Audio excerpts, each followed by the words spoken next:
Uppal ring road వద్ద దొంగలు హల్చల్ చేశారు. హన్మకొండకు వెళ్లేందుకు ఒక వ్యక్తి బస్సు ఎక్కుతుండగా బ్యాగ్లోని 2 తులాల బంగారం ఉన్న పర్సును కేటికలు కొట్టేశారు. బస్సు ఎక్కి కూర్చున్న కాసేపటికి బాధితుడు తన బ్యాగును చెక్ చేసుకోగా పర్సు కనిపించలేదు. వెంటనే పక్కనే ఉన్న ఉప్పల్ పోలీసులకు సమాచారం ఇవ్వడంతో బస్సులో ప్యాసింజర్లను వారి లగేజీలను పోలీసులు తనిఖీలు చేశారు. ఆ ప్రాంతంలో బస్సులు ఎక్కి దిగే సందర్భాల్లో మొబైల్ స్నాచింగ్లు జరగడం అనేక ఘటనలు చోటు చేసుకుంటున్నాయి.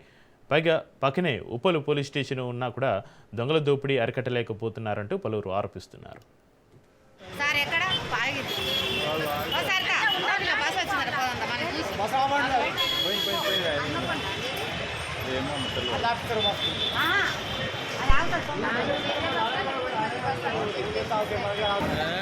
తీసుకుని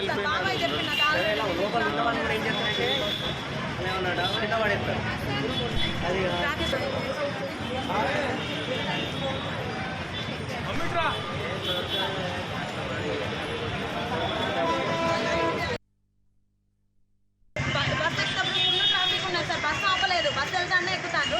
బాబు ఉన్నాడు కదా, సీట్ దొరకాలని నేను కూడా వచ్చింది సార్. లోనికి వెళ్ళినాక చూసుకున్నాను, మా బాబాయ్ ఉన్నాడు నా వెనక. నువ్వు ఎక్కుతున్నప్పుడు పబ్లిక్ ఉన్నారా ఇక్కడ? పబ్లిక్ ఉన్నారు సార్, ఎంత పబ్లికే ఉన్నారు ఎక్కేనాక. బస్కి ఎంబటే వెళ్ళాడబడ్డారు సార్ చాలా మంది. నేను లోనికి వెళ్ళినాక చూసుకున్నాను సార్.